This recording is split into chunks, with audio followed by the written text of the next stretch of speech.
Welcome, Christopher. Guess what I have? Oh, that's a nice looking book you have there. It is. It's gorgeous. I love that. I got one of the I have one signed too. ones. Do you? Wait. I didn't go to the signature page. I like it. I got one of the signed copies. Thank Very you. cool. So, we always start with talking about art. And you are a creature artist. You are a monster artist. Yes. Tell me, how did you find this niche? How did you become a creature artist? Well, I mean, I'll from 1977 onward, I was fascinated with monsters and creatures. I was 3 years old when I saw the movie Star Wars and the cantina scene, and it kind of just changed everything that I thought about. And I was huge into Godzilla, and when Dungeons and Dragons came along, I first discovered the miniatures with all these monsters, and I didn't want to play the game. I just wanted to get the monster manuals and just read about these monsters. Did you And that paint them? some, but mostly I made my own. I made my own miniatures out of clay, and then I drew those and wrote stories about those. But as the years went on, I just focused on doing monsters because I didn't like to draw people. I had no interest in drawing people. It bored me to tears. I liked to create and do weird monsters. And that continued all the way through college. And I built monster suits, and I did continued drawing, painting, and doing printmaking with monsters. And that led to a job. I left college, graduated, and immediately moved to Los Angeles and started working in the film industry, doing concept designs for TV, movies. We did some music videos, did commercials. We did a ton of stuff. And I did that for a number of years until I kind of got burned out with LA.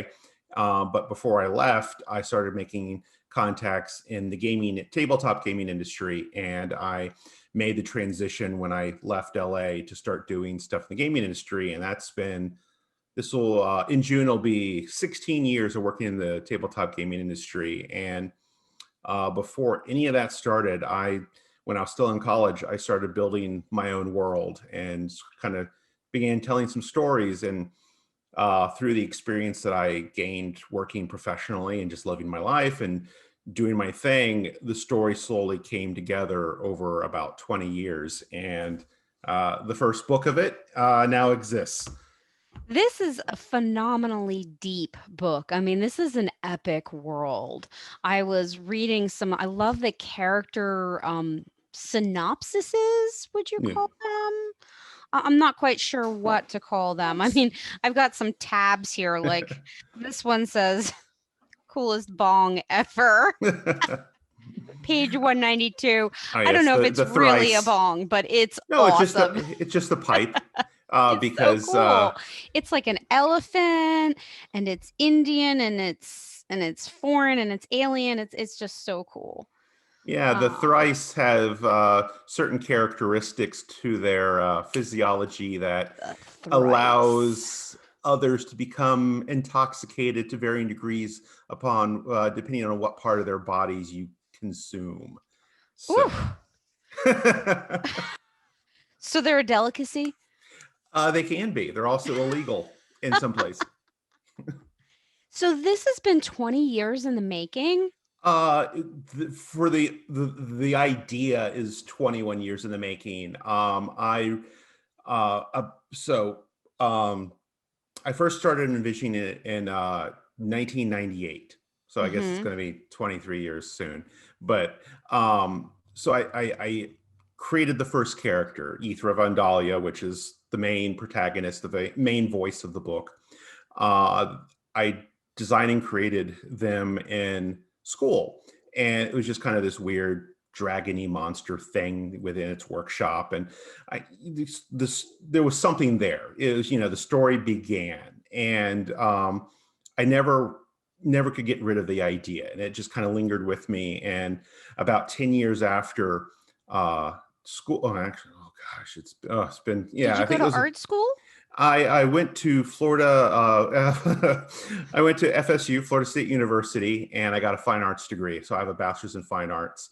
Cool. and I had to fight tooth and nail every day uh, to make sure I was treated the same as the fine arts students, because they didn't think monsters were art, and it was an ongoing battle of trying to prove myself as Yeah. a student and as an artist, and that's a whole Yeah. nother story for another day. No, no, I get it. There is this debate. I mean, I could totally sit and talk with you over a glass of wine about, art for art's sake versus commercialized art and commoditized art and product design. But really, this podcast is about how do you make a living in the arts, regardless of what medium, Yeah, what substrate, what genre, what niche you inhabit, because we want to find those common threads. I want to find those themes, the secrets, if you will, of how do you make a living as an artist, whether you do an abstract expressionist painting, whether you're a monster developer, creature creator, or we just had John Paul Caponegro on. hmm. I spoke with Maggie Taylor yesterday, and she's kind of, do you know the name? Yeah, I know the name. Yeah, Oh, and so I mean, all these different genres, they have common things in common. And so I think there shouldn't be elitism between the different fields, is what I'm saying. they shouldn't be, but I know, but there is. So yeah, can I read this one little thing because I think it's awesome. sure. You have a little section here. It says, "The minds of mathematicians and artists are both warped and deviant." I have toured some of the studios and laboratories of the so called greats in the fields of art and mathematics, and I have found them wanting. In each, I have discovered rotting piles of unspeakable filth on the floor or even work tables. It is as if it is not even there to these sad individuals. I am no artist, and my head was never meant for mathematics. But how they can work with that stench and that ghastly sight, I do not know. If that is the price for creative genius, then they can keep it to themselves. I love it, but I just love the first line. The minds of mathematicians and artists are both warped and deviant. That is Argus the skeptic. He has something to say about everything. I love it. I love his voice, his narrative throughout this. Mhm. Um, so this just wouldn't go away, and this is such a magnificent work, but it's big. I mean, Yeah. the drawings and the story, you're both a writer and an artist. I realized that. I mean, I had teachers in high school that would compliment my writing, and they would say, you're a gifted writer, but an abysmal speller, because I struggled with dyslexia, and I have a certain amount of reading phobia that I had from school and stuff. So I was always telling stories, and I always had a million stories to go along with everything that I was drawing, and um, and I've kind of written behind the scenes for years now. And it was kind of when I decided to start putting the book together, which was about 5 years ago. I realized that more and more that it was going to be a work of words with images to help make sure that everything's visualized correctly, and that the stories I wanted to tell needed to be told with words and not images. So, how do you put together a book of this magnitude of such images and words? Let's talk about your process for just a minute, because I love to pick the brains of artists on something like this. Many moons ago, when I was part of the illustration masterclass that Rebecca Gay runs every summer, they had a guest artist and writer. And unfortunately, for the life of me, I'm blanking on their name. But one of the best pieces of advice that I ever got was that making a book is impossible. It just can't be done. But you can do a drawing, and you can write an outline, and you can write a couple paragraphs, and then you can write another drawing, or you can draw another drawing, or you can do a painting, and then you can maybe write a chapter or two, and then you can draw a map, and then you can work on your outline and do some editing. And that was the approach that I took. You can't sit down and make a book. It's just impossible. And like, you just can't sit down and make a painting. It takes steps. There's steps and iterations, and they grow. it's a series of steps. And so I set up a really big work board in our house, and I determined all of the entries that I needed to do. I knew there was going to be 30 entries. So I put up placeholders for all of the art. And some of them were a little bit more vague than others, and some had some notes on them. And my first task was to primarily get the art done. So I did all of the main monsters and some of the extra stuff, and I focused on getting the art done. And as I drew, I took notes, and I made notes upon notes. And when I would walk in the morning, I would walk with my phone, and you'd see me frantically typing on my phone, making notes and little, little comments here and there. And when the art was finally becoming finished, I then made the transition and just started writing full time. And there's about 9 major voices in the book, and I broke down which voice had to write about which subject matter, and I would pick a voice and I would write for that voice the entire book.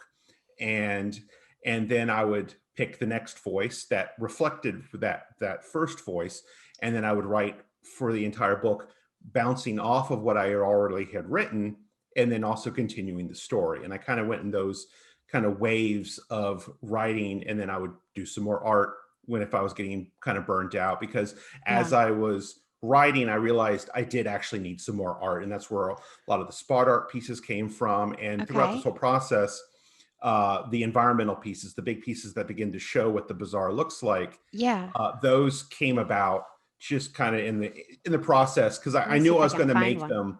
Yeah, I knew I was going to make them, but I needed to kind of start getting my thoughts together in a little bit more of a concrete way. Right, right.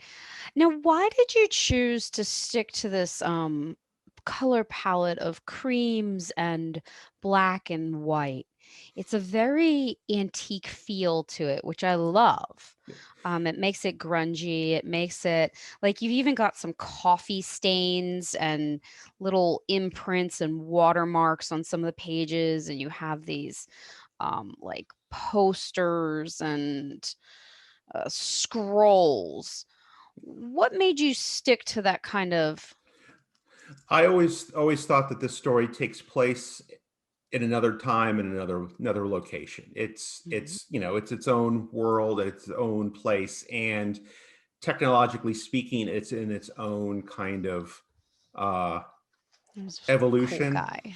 And what it comes down to is that's how I like to work. I like to work with black and white on toned Hmm. paper. And if I was going to make my own book, I was going to work in the way that I Ah, wanted to work. And that meant doing black and white work. And I that's, love toned paper too. It's so less intimidating than a white background. yeah, there's a But little something there to start with. yeah, And I had been working on toned paper for years, and that's the fold out map. That one folds out. right, right. I And just wanted to see if I could find some of the Bazaar itself. Oh, yeah. let's see if I can do it. I don't want to hurt my book. Here you go, guys. Check this out. Yeah, Ooh. the Grand Bazaar is covered in tinting, and that's just a view of parts of the bazaar with the tinting removed, so you can kind of get a look of it It's with the mega beautiful. structures and the Right, right. alleys. It's really neat. So, art product. Your book is a product, but are you going to be making other products from this? Are you, you I've know, already started working on the next 2 books. ah, all right. Nice. Yeah, I'm So, currently it's funny that there was a lot of ideas that I had that just couldn't go into this book. There was just too mhm. much, and I would have still been working on it. And I'd kind of completed the story that I wanted for that. So I had just all this overflow of things, some of which go back years of ideas, and those are getting put into book 3. Because the way I have it set up is that the ongoing story, the story in the main overarching story that continues in the main book, is going to be every odd number book. So 1, 3, 5, 7. And the even number books in between are going to be slightly smaller and more contained. They're going to have the same overall structure style, but they're going to kind of tell their own little, very isolated niche story or focus on one particular thing. And the book two that I'm working on is going to be focusing on a very old fairy tale from the world and kind of a new translation of it. And Ooh. through it, you're going to get, a different views of the current the current world, because time's a little weird in the story. You're going to get, glimpses at things that are happening more or less now in the Grand Bazaar, as well as a look back at the world many thousands of years ago. And Ooh. then book three will then pick back up with this storyline and be set up more of the same, where there's going to just be a much larger overarching story that continues on, and there'll be, lots of stuff going That's on. fascinating. So you get a little background, almost like an interlude. Yes. I And like it. book four, I'm really excited about. It's kind of one of those Oh, things where I'm always looking ahead. It's like I really want to be working on book three, and because there's a lot of pieces I'm really excited about. But book two is what I have to focus on now. It's kind of, I'm always looking ahead. I'm always a little bit more excited. But it's, um, I've been, I generally, like, I spend a lot of time thinking about my work long before I ever get to it. And hmm this week I had a nice little kind of breakthrough on what I want to do with some of the pieces, because Oh, I have ideas of, I have everything planned out, but I allow myself some room to kind of have happy accidents and to kind of have some exploration, and and also I put myself into corners so that I have to figure out how to get out of them, create hmm. create problems to solve. Mm. And so I that, think that's a hallmark of all artists is that we like to solve problems. yes. You know, I took a bronze casting class once, and I'm not a bronze caster, but it was a fantastic time. And, you made the wax mold, and then you had to figure out how to attach the tunnels, the sprues to it, and then you had to Yeah. figure out this and this. So, how do you keep yourself focused though? I mean, you've got such a project, such a project of such magnitude, and you say you're really looking forward to the fourth book. How do you stay focused? um I just know that to get to book four, I have to complete book two and three. And to get to book two, I mean three, I need to get to book two. And and it's just, at the end of the day, I've worked under deadlines for a good long while now, and I've gotten used to that kind of, expectation of, you sit down and you work, and you have to get a certain amount of work done. And it's, right now I am my client. I've hired myself to make these books. And so, it does allow me a little bit more freedom to be a little less restrictive in my time, and enjoy my life. And with the pandemic and all of that, it did take a toll on my productivity in 2020. And there was a good chunk of time where I didn't get any work done. And so right now I am moving much slower than I probably normally would, but it's life, and these projects take time, and it will be finished when it's finished. And that was the thing that I learned about the first book, is I had people really wanting it. They wanted it because I had been talking about it, and some people knew about it long before others. So they were kind of like, when's it coming? When's it coming? I was like, it's going to get here when it gets here. And people wanted me to run the Kickstarter, and I was not going to run a Kickstarter until I had a complete finished product. And I'm going to continue that. I'm not going to try to crowd fund anything that's not done and ready to go to press. And that was the great thing about this, is that, you know, last January, a year ago, the book was done. I finished it. I think I may have had a couple things that dragged over into February, but the Kickstarter went live at the beginning of March, and I had proofs of the book in hand on the day that the Kickstarter launched. So when the Kickstarter launched, I'd be like, this is the book. It exists. It's real. All I need is money to publish it. In it. That's a perfect segue into marketing, and into presentation. So we always talk about art, product. Your product is the books and the world. And then we talk about presentation. And really, you're talking about people knowing about it. Those are like teasers, right? How do you talk about your work when it's in inception and you're just working on it, and kind of do that, and then you ran a Kickstarter to fund it. So Mhm. that is fantastic. But it's a much more virtual world, right? It's not like Yeah. a fine art gallery where you've got the print, you matte and frame it, you make sure the lighting's right, you make sure that it's archival. Let's talk a little bit about presentation and how that works with something different like this. Well, I mean, for a number of years while I was working on the pieces, I didn't talk about what they were for. It'd be like, "Oh, here's another tone paper monster. Isn't it cool? Look at this." And Oh. I got to the point where I finally got to, in my mind at least, I had I had hit a point of no return. I realized that this was going to happen. I had committed myself to enough of the work. Things were coming together. So I knew without a doubt that somehow, some way, at some point, the book was going to happen. So when I finally did the most up to date iteration of Ethra VanDalia, I presented the piece. Mhm. And then the next week, I made an announcement, and which where I debuted the logo, which in the text, the stuff from the cover. Mhm. I presented it like, this is the project that I've been working on all this time. That stuff you've seen. This is a world I've been creating. Here's the main character. Here's the name and the logo. It's going to come to Kickstarter when I'm done.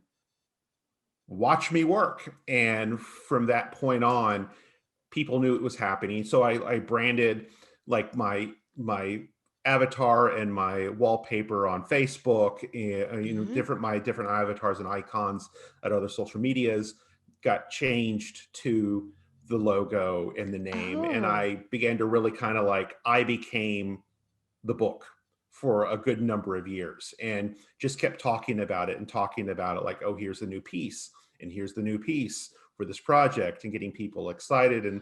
And when I would do conventions, I began talking about, especially when the last 2 years leading up to like finally getting the book done, at conventions, I began to really basically have big sales on client products. So prints that I had were of client work, I would sell out of, and when I sold out of them, they would be gone. I wouldn't restock. And when someone would buy the last one, I'd be like, "Oh, and by the way, because this is the last one, I'm working on this project." And I would give them a postcard or a business card, or I'd have them sign up for my mailing list. And so, at live appearances, I began to sell the product that wasn't even out yet. And it's like, oh, if you like my work on Star Wars, or if you like my work on Magic the Gathering, well, I'm building my own world that's going to be cool, and it's going to be out in a couple of years. That's And really cool. So, I mean, you were marketing this pre-sales for years and growing a base. yeah, I mean, I had ideally hoped that it would have been done and published in 2019, Uh-huh. and that was my original like end goal, but it just didn't work out that way. It You got to cut yourself some slack Yeah, sometimes. it just, well, after 2020 being the year that the book was going to debut in the world, Ugh. and it didn't. There's part of me that I'm like, oh, if only I had had it in 2019. But I mean, C'est there's la going to vie. be 2021 or 2022 or 2025, or at whatever point we can Yeah. leave our houses again, and Mm, safely pack into a convention hall with 60,000 people again. yeah. Uh, It'll have Well, its time, because this year was really going to be the big year, because I had been asked to be a featured artist at Gen Con, and the book was cool. scheduled. Yeah, the book was scheduled to be done right before Gen Con. So Gen Con was going to be the big debut. So I was going to have a much bigger booth, a much more prominent booth. I was going to be featured, and Gen Con was talking about Mhm. the project. They actually talked about the Kickstarter when it was running, and they did an interview with me Nice. and got pointed people towards the project. So Gen Con was kind of invested in like making sure that I had a good Gen Con, and they were helping me out, and it was all going great, and then Yeah. yeah, And it then the didn't world happen. went to Yeah. bleep.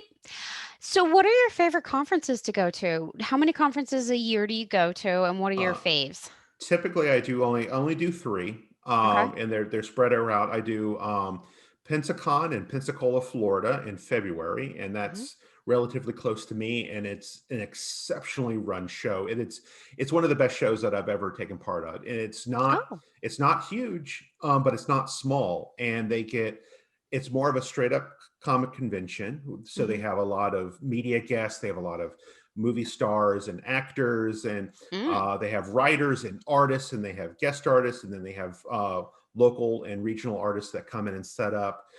Every year I've been a guest artist, which is great. And they treat, if they had William Shatner and Weird Al Yankovic. I think Weird Al was there last year. William Shatner was the year before, and they treat the artist guests the same way they treat the big celebrity guests. So Nice. it's a really welcoming, well-run convention. I've gotten to know the organizer really well and his family, and it's a lot of fun. It's like one of our most fun-filled, don't think about it, just have fun conventions. And that's where we debuted the Kickstarter. The Kickstarter for the book launched while we were at Pensacon last year. And so that was really fun. And it was like a big party because we have a lot of friends that go. And it was a good time. It was a really fun memory to be able to experience the book launch at Pensacon. Then in the middle of the year, which July, August, I do Gen Con, and that's been my main major huge convention that I've been doing. Uh, 2020 would have been year 10, Mm. and so and I had my 11th in attendance, my 10th showing in the art show, and we do Gen Con every year and love it. Just it's a blast. Lots of friends, lots of family. It's just a really kind of, they say it's the four best days in gaming for a reason, and it's I can't say enough about Gen Con. If you're into games, go Yeah. to Gen Con, and if you like Nice. gaming and art, go to Gen Con. Right. And then in October, we do AluxCon or IX, Which and is where I met you. yes. And for us, IX is family. It's IX is a completely different convention. Like each of these conventions are a very different, very kind of different creature. And while Pensacon is like everything, and Gen Con is gaming and gaming related stuff, AluxCon is about artists and art. And it's predominantly attended by working artists, students, and collectors. And it has just completely different vibe from other events, and we love it. And we go for an extended period of time. We usually get there early and we stay late, and we see people that we've known for years, friends and families all across the world go to this convention. So we get to see our friends from Yeah. Europe and Australia, and The it work just is phenomenal. I couldn't yeah. believe it. I didn't realize that this was right in my backyard, Yeah, practically. it's in Pennsylvania, because it was originally in Altoona, then it moved to Reading, and no, wait, now it's in Yeah. Reading. It was in Reading, Allentown. It Pennsylvania. was it was in Altoona, then Allentown, and now Reading. Yeah. I didn't know we had such culture in Pennsylvania. I Yeah. love it. The work is gorgeous, and it's really mainly focused on fantasy and science fiction Yeah. and illuminated realism, which is fascinating, a whole fascinating genre that I wasn't really aware was a genre. So Yeah, I think the term that they like to use is imaginative realism. thank you. Yeah. Imaginative realism. I was calling it illuminated. It is illuminated with lots of light. The light Yeah. in some of these artists' work is just glowing. Um, so you say we going to the conferences. Do you have a whole setup? Like, do you have a system since you do this every year and you do three of them? More or less. I mean, my wife goes with me to all of these events, Mm-hmm. and I have my own backboards, my own pro panels and stuff that I've used at a lot of smaller conventions that I've done over the years. Because I used to do quite a few more conventions, Mm-hmm. and I've just kind of cut back just because the couple of years that we did a lot, it took a toll. It was just kind of Yeah. like we were always going. Yeah. So at Pensacon, I have my setup, my walls, and I hang my art, and I have my lighting set up, and I kind of, do my own thing at Gen Con and LuxCon. They have pre-existing setups that Oh, we all use. nice. So yeah, Okay. we can just kind of just go and hang. I mean, for IX though, because our last IX in person was 2019. It was virtual this in 2020.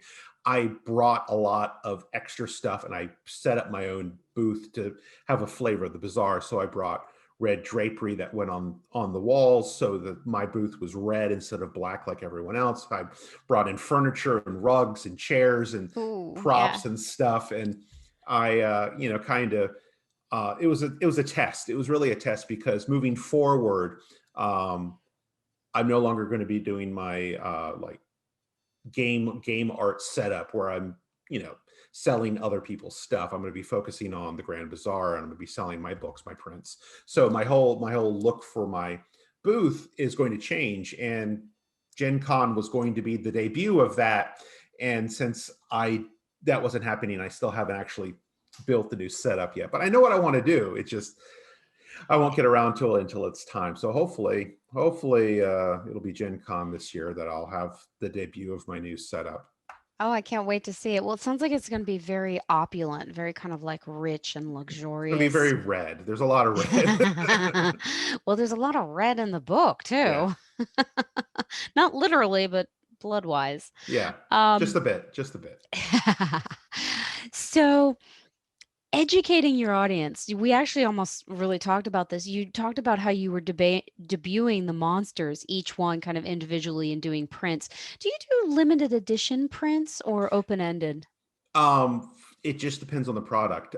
When I did stuff, well, all of my Magic the Gathering prints were limited Hmm. edition. They were Hmm. edition of 50, and I've actually transitioned over to having someone handle my prints for Magic the Gathering, and they do open ended. And I've did a big sale and blew out all of my stock, because I'm not going to be carrying it with me anymore, because I'm going to be doing stuff with my own book. And but the other prints that I did of like different dragons and Star Wars Hmm. stuff, they were all open edition. But Okay. for the prints for my book, my wife really wants me to do limited edition, and I'm still on the fence about it, because it's kind of one of those things where, due to the fact that these books take a number of years to make, I don't want to get to a point where I'm sold out of prints before I get to the next book Yeah. being released. So Yeah. I'm still working on that. I'm still working on numbering and stuff. So then, of course, all I have to do is look at how many of each print have I sold over the years, to kind of give me an idea of, like, how many Yodas did I sell? And that's likely the most popular print I ever did. It's like, okay, is this Yoda quality, or is this going to be, something else?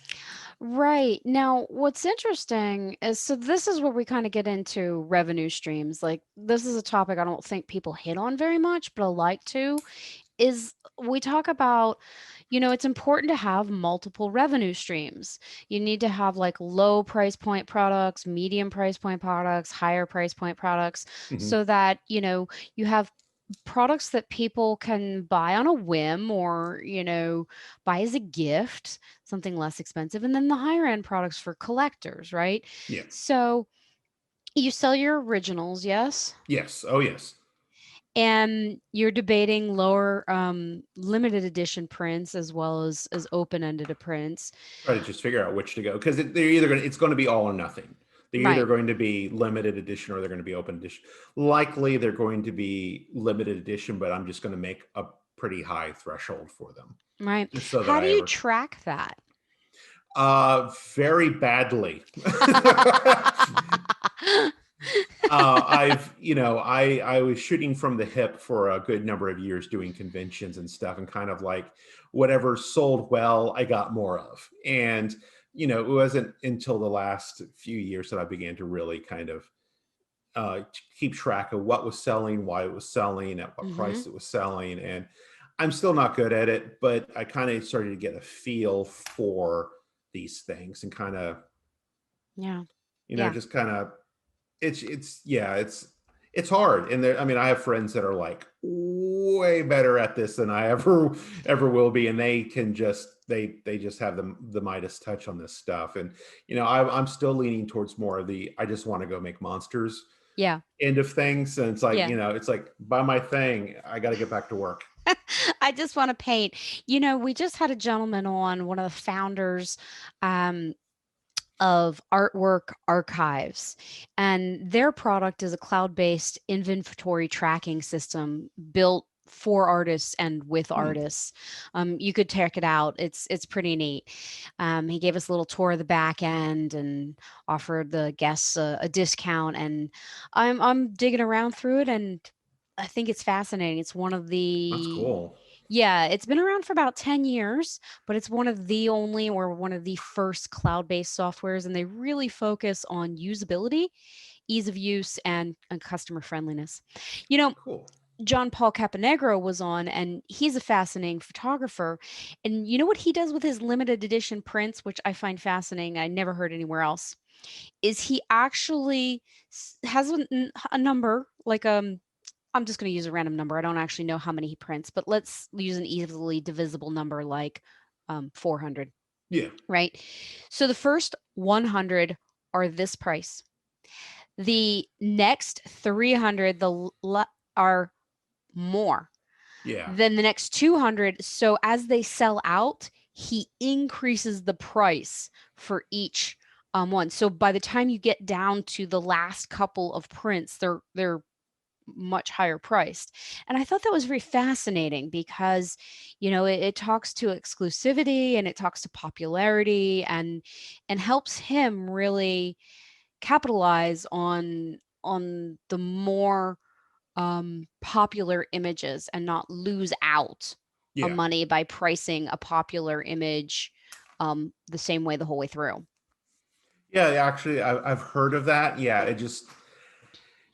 it's one of those Tracking it. things. Yeah, well, it's one of those things too that it's the market that I typically sell to that would probably be a very foreign concept to them, and there Hmm. would be a lot of like, but why? But why? And it's like, well, this one's this price. Why is this one this price? And it's it's generally speaking, it's a little, Yeah. it's a Well, he's from the depends on fine the art market. world, Yeah, yeah, and his, are numbered sequentially, and he has some precedent with, his father being a famous artist and being hooked into that whole fine art photography community. So I think the idea being that as you pull the print in traditionally, as you would pull a print, subsequent numbers, later numbers would decrease in quality. right. Um, so I think it's kind of based on that. That's my guess. So, anyways, educating your audience. So I try and keep all these kind of flowing in the same direction by talking about art, and then product, and then presentation, and then E for educating your audience. One of the things I hear over and over again from a lot of artists is that they either teach in some format, they share workshops or books or whatever, um, or they tell stories around their work. Now, your whole work is one massive story. Um, how do you keep it? How do you share it? How do you keep it? Did you copyright this work? Is this registered in the library? Like, did you Um, have an editor that read this and Oh helped yeah, you with I have an editor. Yeah, I had an flow? editor, and but it's just I did many iterations of it before it got to my editor. I did a lot of writing and rewriting and kind of putting it together, and um, she went through it multiple times, and we just kind of went back and forth and addressed some things, and Mhm. kind of pushed and pulled. And but for the most part, um, I hit it. I hit the book and the flow and the organization the way I wanted to, and I got it the first time. I mean, but Okay. there were definitely changes and significant changes. She had me rewrite entire sections. She's like, this isn't working. It's gone. Start over. And it was all for the best. It was, because it was, this was the first time I was writing in these voices. So sometimes I wasn't getting it just right and that I could do more with it. Because there's a character Reginald in here that he's one of the most fun voices to write because he's decadent and he likes to eat and drink, and he's also thinks very highly of himself and his abilities, and he's a researcher and likes to tell stories that have everything to do except for what he's supposed to be talking about. And he's just was really fun to write, and some of the original passages were just a lot of him using his thoughts and just thinking out loud. And my editor was like, no, tell a story. I don't want to hear him thinking about stuff like Too stream of conscious. yeah. And it just like takes me out of it. To have him tell another story, get get in there and tell a wacky story that has nothing to do with what he's supposed to be talking about. I'm like, okay, I can do that. And it was all for the best. It all came together. Yeah. So Where in the world do you find an editor that can edit science fiction fantasy like this? I married her. She was a keeper for sure. Yeah. Oh, Yeah, I love it. she has a master's in fine arts. Her Uh-huh. father was a philosophy and artificial intelligence professor, and now Ooh. she's an amazing ER nurse. So, and then also an editor. Oh, that's really neat. Very cool. So A is for amplify. How do you do it all? How do you scale this up? How do you manage it all?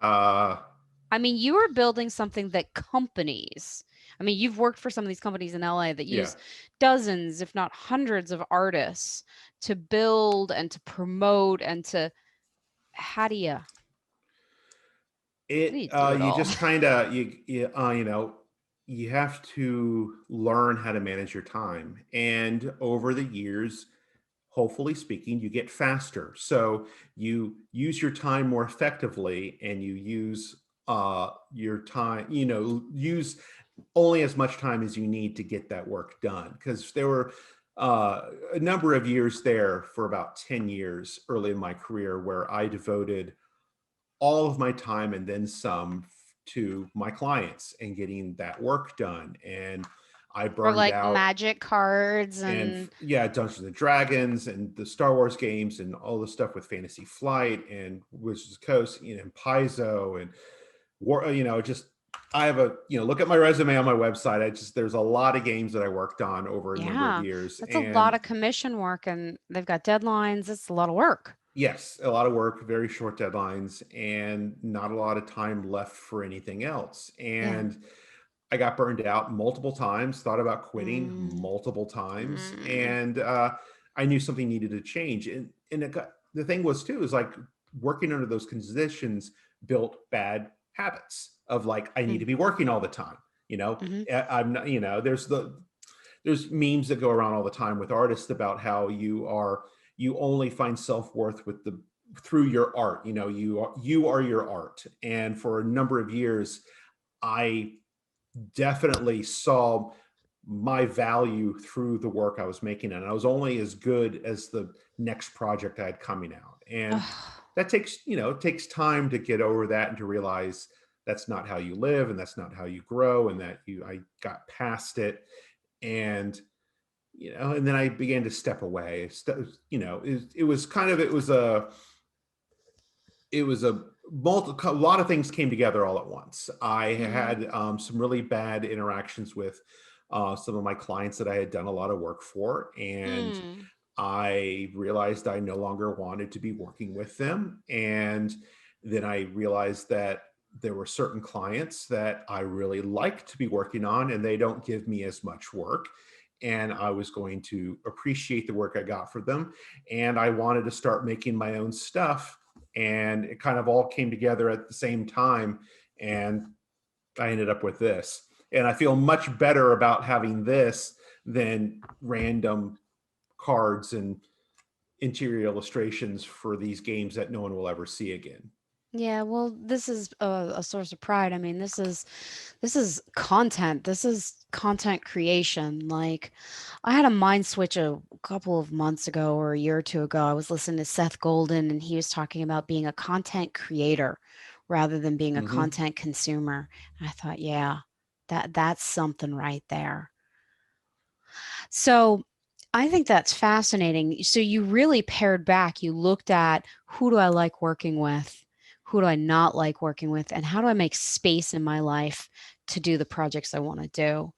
And that's really beautiful.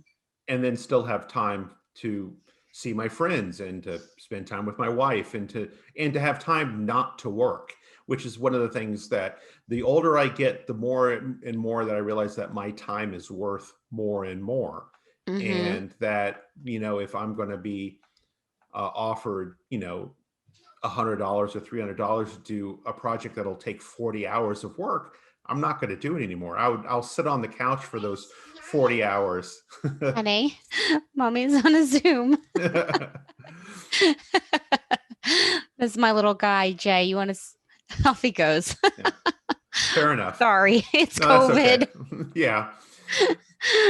But Um, but yeah, what I was saying was that, I realized that my time is worth more than some of these projects will ever offer me, no matter what. And so became a lot easier to turn down. It's like I could sit on the couch and play video games, or I could be stressed under a deadline that's way too short for too little money. I'm like, yeah, that's a no-brainer. yeah, Or yeah. better yet, I'll make my own. I'll keep holding this up indefinitely. I'll Yes, go. I'll do it for you. I'll go It's make so my own book. smooth. So smooth. I love the embossing. How do you value your time? Like, do you have any tips or tricks for starting artists? I know that's like a really hard thing for artists just getting started is, how do you actually calculate the price of a work, or how do you value your time? Do you know what I mean? Like Yeah, and literally numbers wise. and there's a lot of opinion on this, Yeah. and I think it really comes down to each individual person. You have to determine what you're comfortable with. And I know over my career the number's gone up, and I think Of course. that's something too. Is like, Well, if your you resume warrants it. but I mean, I'm just saying, like, to get in that door, you might have to do that $100 painting, but there's people who walk in the door at $1,000 paintings.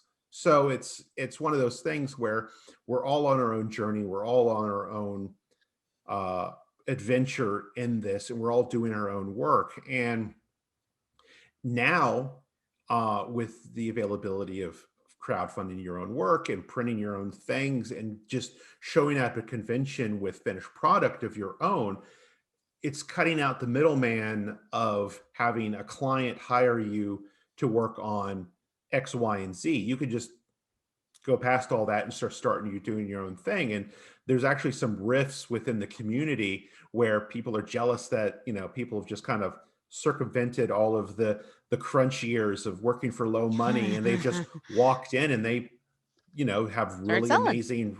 amazing shows, and they're making thousands of dollars at conventions, Yeah. when other people are making hundreds. And Mm. it's that's you don't, it's at the end of the day, you don't need to worry about what the person next to you is doing. It's about what you're doing.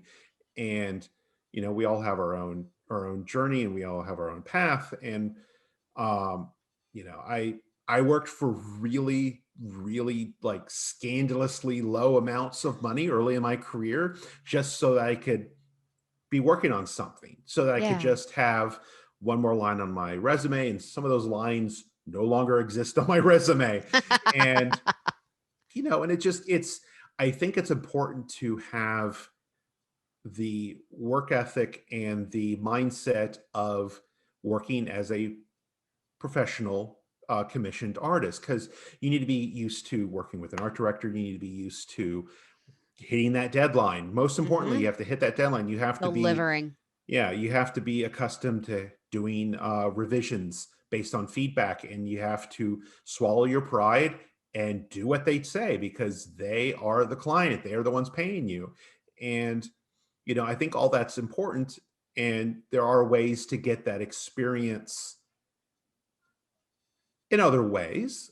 But, having real life experience of being on the job has a way of, training you. And, I certainly did a lot of trial by fire, where I improved my chops and improved my skill set while working. Yeah. It's like I was good enough to get in, but I needed to really hustle to keep it going. And, Right. and I learned a lot and I improved a lot on the job. And it's, and like I said, I had an idea for a story in 1998, but the finished product came out in 2020.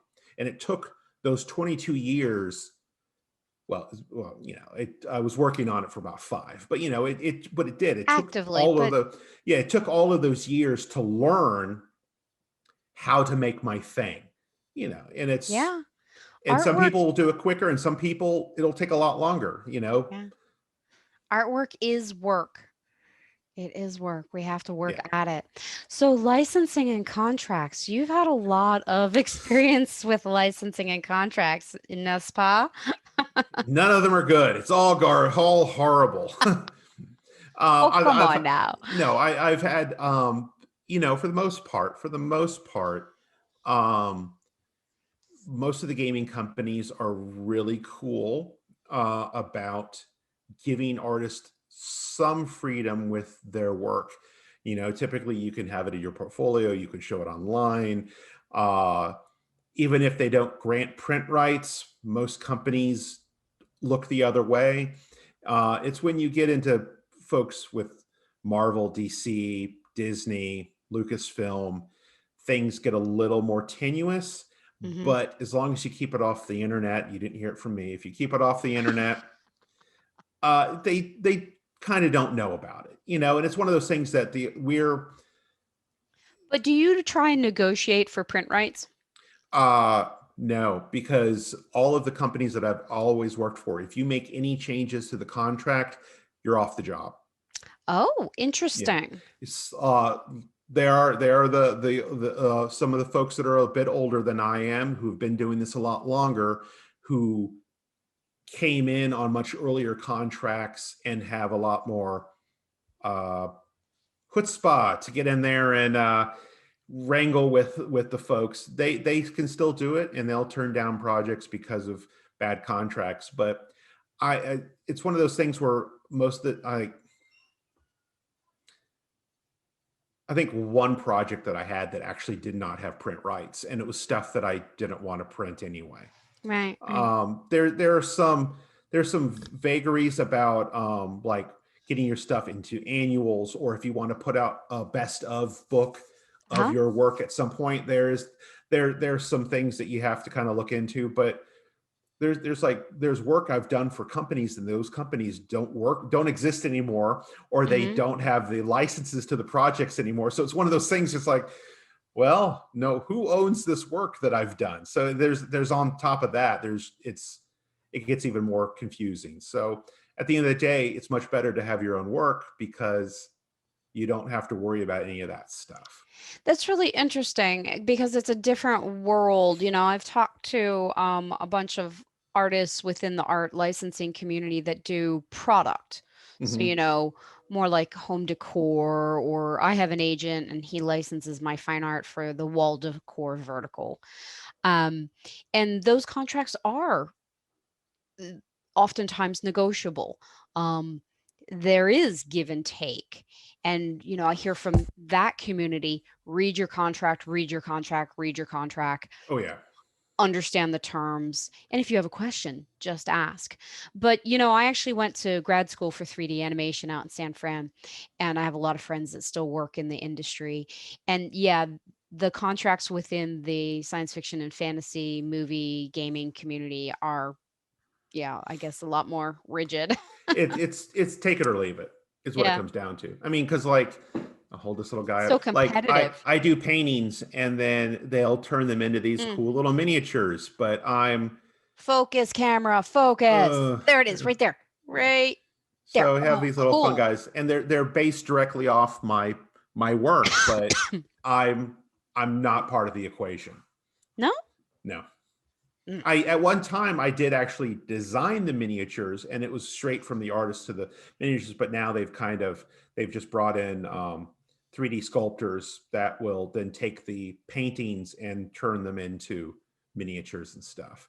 So Oh, neat. it's just, and I Mm. have companies that print and reprint and reprint and reprint and reprint work that I've done for them. And, that's, You don't I get any get nothing. royalties? No, Damn no, it. no, no. Yeah. I don't even find out about the product. I have to like hunt it down, or I'll like stumble across. It's like, again, it's like, and I've had some of my Star Wars work's been reprinted up close to 10 times. And it's just on different products. And I'm like, Oh man, that sucks. yeah, but I put it on my resume. Yeah, yeah.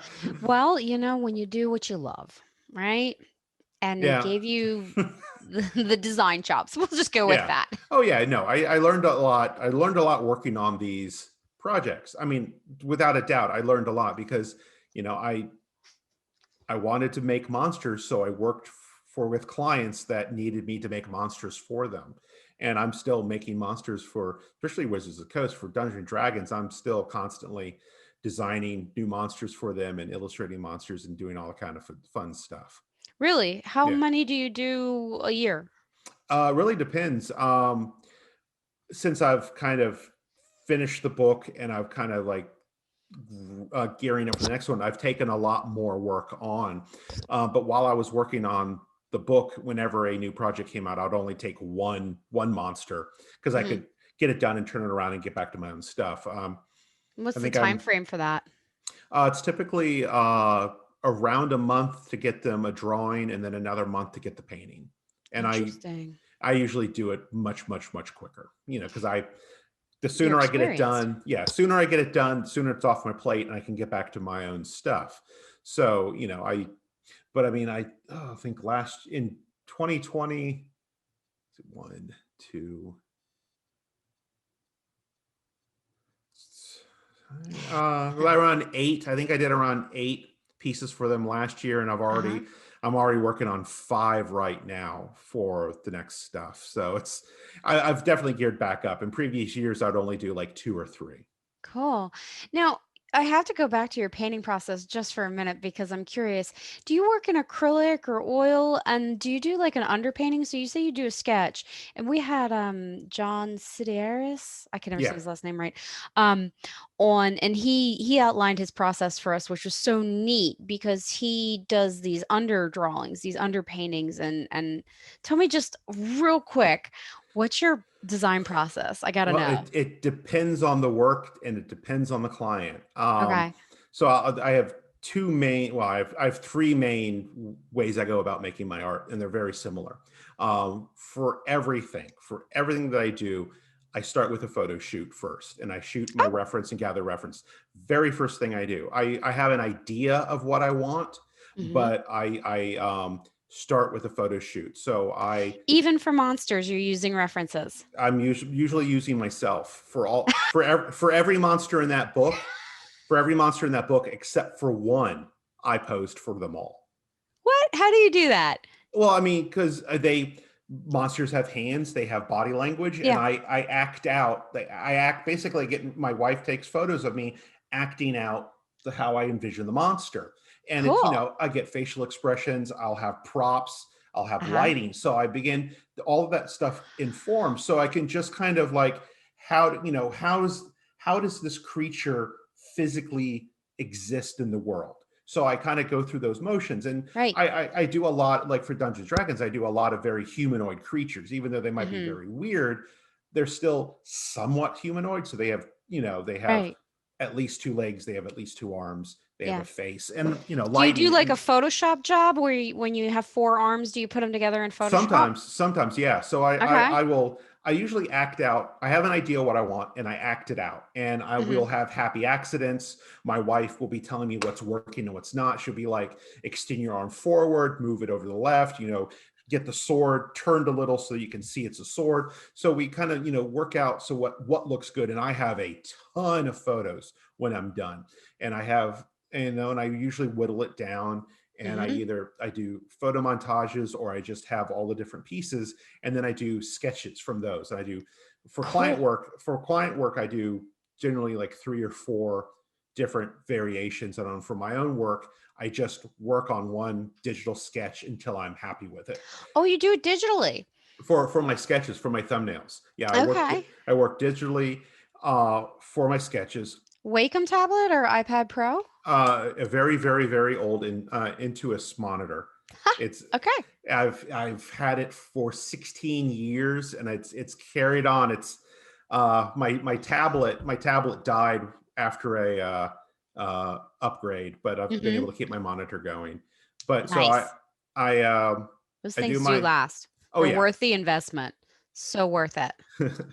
Yeah, so I do my reference shoot, and then I do my thumbnails, and then Mhm. I whichever thumbnail I end up going with, I print that out on the final sheet of paper at a really low opacity, and then I work up my finished drawing on top of that, where I do all of the rendering, the detail, the fleshing it out, and do all of that. And this is where it all diverges.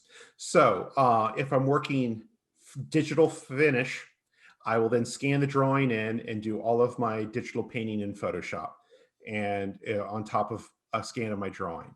If I'm working in acrylics, traditional, I print out a low opacity of my finished drawing, mount it, and I go in with very, very, very wet, very uh, translucent acrylics, and I just build and slowly build and build and build and build and build. And the longer I work, the more opaque I get. And then at the end, I'm putting down solid opaque paint. But for the work in my work, um, again, I start with the tone paper, and I have a low Uh-huh. opacity uh, a print of my thumbnail. I never do a finished drawing for both digital and traditional painting. I have a finished drawing, but for my book work, I only take my thumbnail, and sometimes they're very, very, very loose, and Mhm. then I basically do all of the line work. Mhm. I scan that because I use that for the coloring books that go along with the main book. Oh, Yes, there's I a didn't know there coloring was a book. coloring book. There's a coloring book, and they're printed with black Want? on the back so that you can go in with markers and stuff. But it's the line art of all of the monsters and all of the environments, including, Smart. yeah, so like some of the all of the environments of Oh, all look the, at that. Oh, because I that mean looks like fun to also color. there's a fifth edition Dungeons and Dragons stats guide of all the monsters also in, because a So friend of mine. are we going to see some of these in D&D? No, probably not. No, Okay. no, Okay. no. But if you want to, if you as a player want to bring my world into your D&D game, or have your Uh-huh. D&D game come into my world, all of the stats for fifth edition are able to go, so you can have I'll Oh, have all that. neat. Yeah. So, because a friend of mine said, if you're the best way to sell one book is to sell two books, so I made three books. So, Great but advice. yeah. So, But there are other products. I mean, those are other gateways into your world. yes. Oh yeah. Brilliant. I love it. Thank you for Yeah. sharing that. Oh, no problem. And I love hearing the process, you know? That fascinates me. It really does. So, as for success, you know, you hit on this earlier. How do you measure success and how do you celebrate it? I see this over and over again. So many artists just work, work, work, and they're defined by their work, like you said, and they feel like if they're not working on the next big thing, like, you know, like they're not going anywhere. How do you define success and how do you celebrate it? Not to be morbid, but that's kind of it. I will know it at the end. Mm, right, right. I will I'll have a moment of if I was successful or not. No, but no, I've been very lucky, and I've worked on a lot of amazing things, and I have checked off all of my goals and all of my things I wanted to do, except for one thing, which will probably never happen.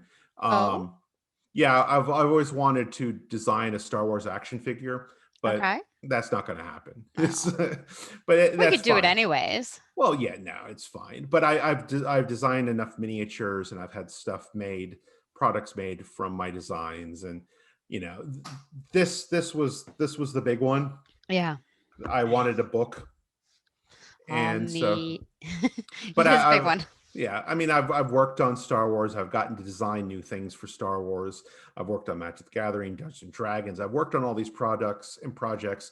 I've been in the film industry. I've puppeteered, and I've been on screen as monsters. And I've been in front of and behind the camera. I've done a lot, and it's at some point, yes, it's always nice. There's always going to be something else that you would like to do, but Mhm. I it's also why I'm kind of like stepping back too, is because I feel like I've done it, and at this point, if I'm the things that I want to continue to do really don't involve anyone else with what I'm doing. I'm gonna just continue to tell my stories and make my art, and I love it. I mean, Your yes, success is I not need measured to, by yeah, companies now.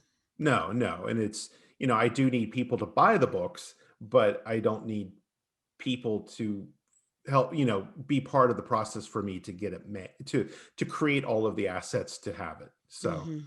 I'll Mhm. just keep focusing on that. Very cool. I think that's great advice. Focus on what you want to do. I mean, isn't that the dream of the artist, right? To be able to focus on your personal projects.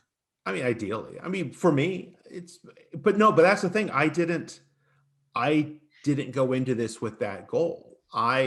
I went into all of this to make things for other people. Uh-huh. I didn't understand, especially early in my career, I didn't understand why people would leave, and why I would see older artists leaving the industry and going off and doing their own stuff. And I never imagined that I would be one of those people leaving the industry to do my own stuff. But yet again, it's part of the journey. It's part of the path that you find yourself on. There's people that do client work until the end, and there's people who are doing their own thing from the beginning. So it's Uh-huh. you can't judge your success, your path, your steps on what other people are doing. And I think that's one of the hard things that some people don't really talk about in this industry, is because you don't know the time, the energy, the stress, the pain that went in to get the person to be where they are now. You just kind of walk into a show, and you see their setup, and you just see all this stuff. You see the Yeah. end. You see the end. Yeah. You don't see everything else that led up to it. Yeah. I think that's great advice. Follow your own path. Very cool. Well, thank you so much. This has been phenomenal talking with you. I have Thank you. one little tab here that I'll share. Um, I just thought this Keeper of the Clocks was fantastic. It reminded me of Olga's machine in the labyrinth. Viore, yeah. Yeah. Or I'm sorry, in the Dark Crystal. Yeah. Reminded me a little bit of that. The brains. So great. Um, so thank you for sharing that with us. I wanted to ask you, um, what are your symbols in the book based on? I wrote this window with the gears and the Roman numbers plus dots like dominoes remind me of the Great Conjunction and Ethra in the Dark Crystal. Brains, but with the feminine pronoun in the conchs surrounding it. What was your inspiration for that? Uh, it's a lot of things. There was this amazing clock that I saw in gosh, it was Germany, Yeah, and we were pulled it up up. inside of it, and it just kind of got me thinking. But there's um, the the characters that these are based on. There is some of the voices they're called Yot. They're basically they're brains within metal bodies, and they Right. they they search for purity, and they're trying to find a more pure life. And uh, the Construct Guild had been tasked with making a clock that Ethra could use to help come to terms with linear time, because Ethra comes from a place where there isn't linear time. And to finally be able to make this clock work as needed, the guild leader at the time decided that she needed to remove her brain from her body and implant herself into the clock to to get it to work, to be part of the clock. And her friends and families and even some of her pets joined her in the clock, and that's how the Yote were created. They were the first generation, and over the millennia since then, they've created more and more, specially designed bodies and that do different things. And there's quite a bit that some of the guild characters, the guild members, write about in the book. But it's kind of there a bit of my writing about the Yote kind of goes back to my wife and things, and kind of talk about it's a commentary on states of mind and kind of coming to terms with the fallibility of the brain and the power of the brain. So Fascinating. Well, thank you so much for giving me a little insight into that because I was like, ooh. Very cool. Well, thank you so much. I thank you. have really enjoyed talking to you, Christopher. It's been a And lot of fun. if people want a copy of this bad boy, where can they get one? Well, I do have an online store, and you can get there through my website at christopherburdett.com, or you can get there through my blog at christopherburdett.blogspot.com. And And there's I'll, handy dandy links. yes, handy dandy links down below. And when can we get notified of the next book? Is there a sign up to get on a newsletter or something There where is a we can newsletter. get information? I do have a newsletter, and you can get there through my website as well. There's a link at the top to join the newsletter, and I typically try to post to everyone on the newsletter my newest art as it comes available, so you don't have to try to hunt it down on social media, and you will be the first to know what's going on. But as of right now, I still have a few years of work ahead of me before the next book becomes a reality. Well, yeah, this one's brand new, and Yes. I'm still working my way through it because it's just so deep and it's great. Thank you so much. Thank you. Check it out, guys. Check it out. Check it out. Thank you, Christopher. Thank you.